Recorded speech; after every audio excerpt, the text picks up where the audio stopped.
Ya. Assalamualaikum warahmatullahi wabarakatuh. Selamat pagi, salam sejahtera untuk kita semua. Saya Septian Sandra Maulana akan mendemonstrasikan untuk praktek di sesi yang kedua bagaimana cara memelihara sistem rem. Untuk memelihara sistem rem depan maupun rem belakang, kita pertama-tama harus melepas rodanya terlebih dahulu. Nah, ini mobil sudah kita karlis, sudah kita angkat. Langkah berikutnya itu adalah melepasnya baut secara bersilang.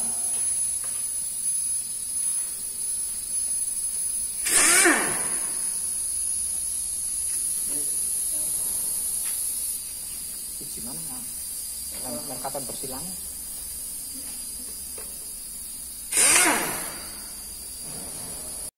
Ya. Baik, kita lepas dulu rodanya. Nah, itu kita bersihkan komponen bagiannya dengan kuat. Ya. Setelah itu kalau sudah, kita langsung lepas baut penguncinya.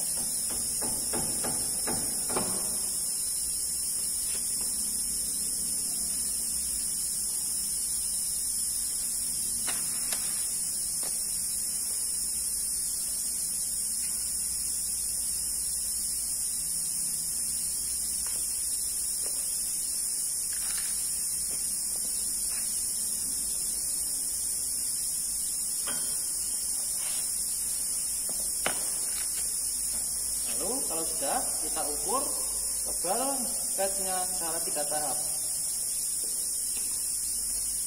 Hasil untuk ped bagian atas itu 7,9, pada bagian tengah itu 8, sekian. Ini yang bagian ujung itu juga 8.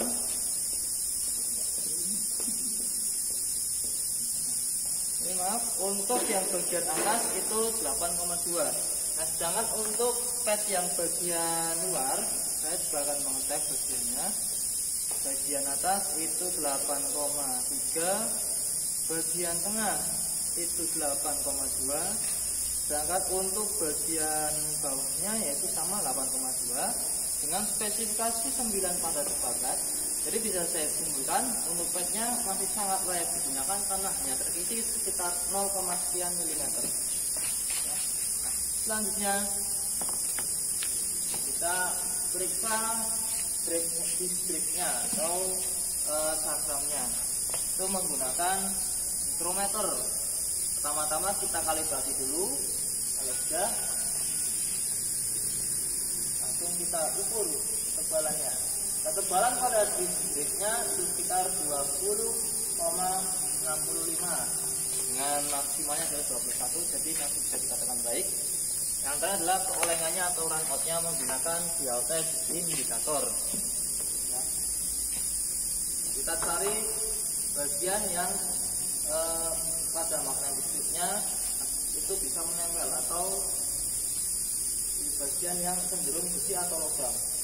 Cara mengkalibrasinya menggunakan dial test, pastikan pada bagian jarumnya itu nol dengan jarum atau spindle itu tahan sampai menekan sampai 2 putaran atau lebih.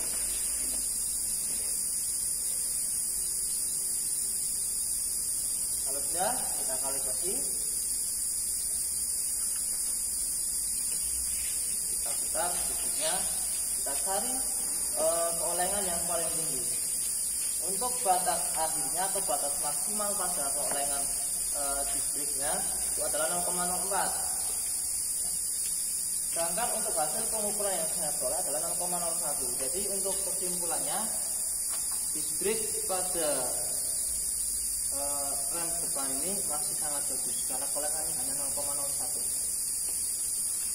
Nah, kita periksa lagi apakah ada komponen yang komponen yang bocor di bagian pinggirnya atau tidak. Jangan lupa untuk kampasnya kita juga bisa mengamplasnya supaya kotorannya itu hilang.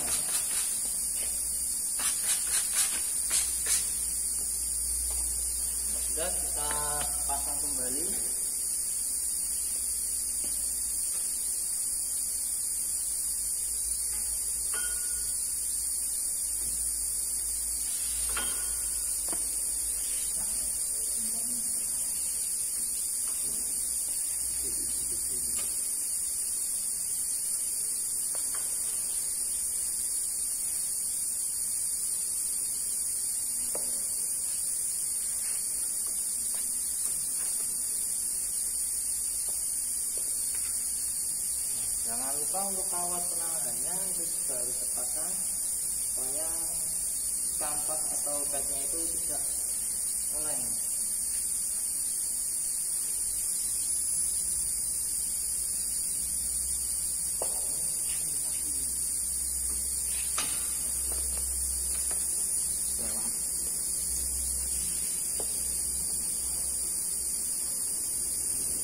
Tambahkan menggunakan kunci pas 12 atau kunci ring 12.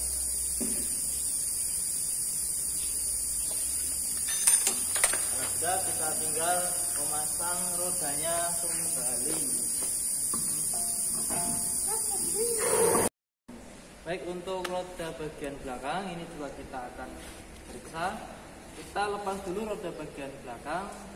Setelah itu langkah berikutnya yaitu kita melepas bagian tromolnya untuk membuka komponen-komponen rem tromol yang lain.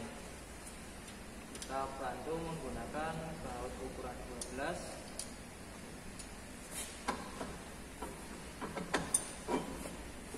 Nah, ini sudah kita terlepas.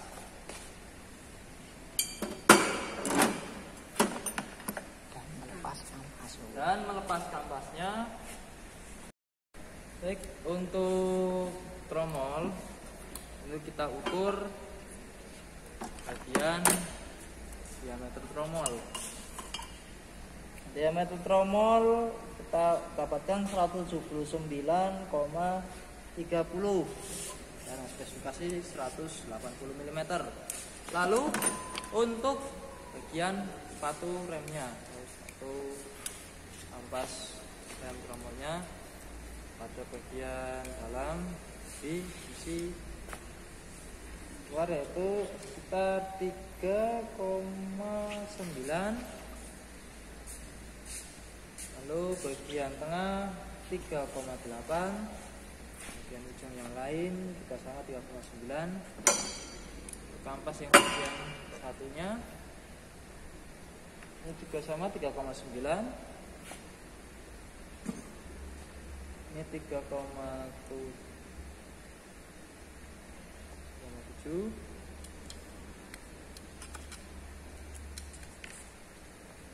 Ini juga sama 3,6 ya. Itu untuk pengukuran bagian kampas dan bagian tromol.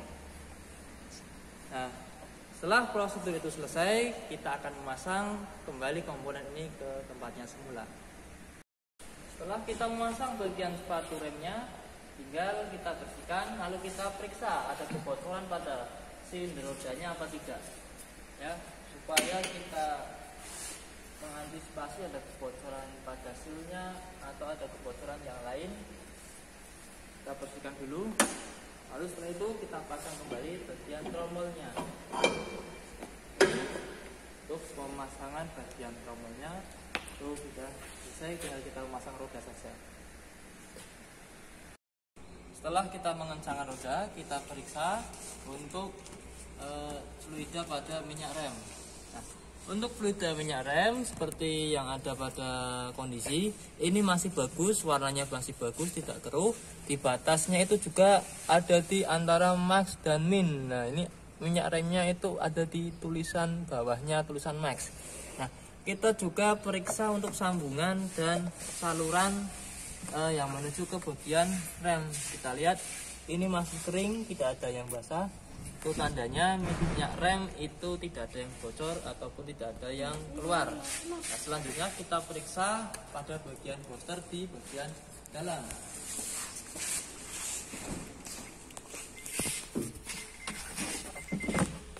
Prosedur yang pertama, kita cek dulu boosternya. Cara yang pertama yaitu kita menghidupkan mesin.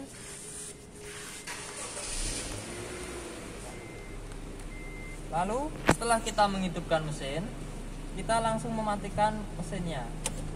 Lalu langsung kita tekan pedal remnya dengan tenaga yang sedikit saja.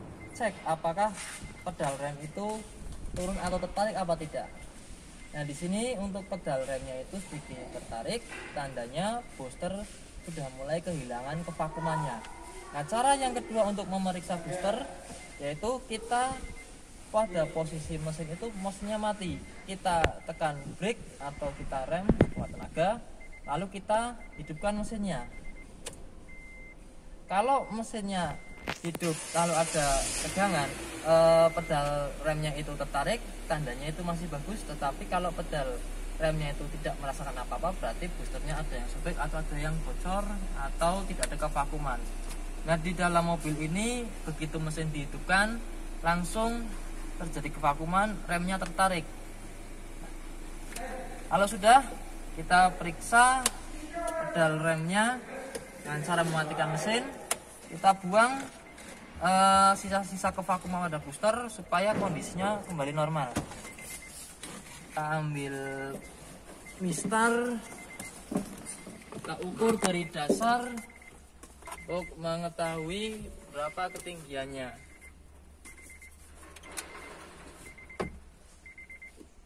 Ketinggian pada pedal rem itu sekitar 156 mm dengan spesifikasi 154 sampai 164. Jadi dalam kondisi ini posisinya itu masih bisa dikatakan masih bagus, karena tidak perlu mengatur pedal. Yang kedua, kita ukur free play-nya atau gerak bebasnya, ya, ada berapa mili. Untuk gerak bebasnya itu sekitar 4 mili dengan batas spesifikasi 1 sampai 5 mm, jadi tidak perlu kita menyetel ulang. Nah, demikian untuk demonstrasi praktek pada sesi ini. Untuk saya akhiri saja. Assalamualaikum warahmatullahi wabarakatuh. Terima kasih.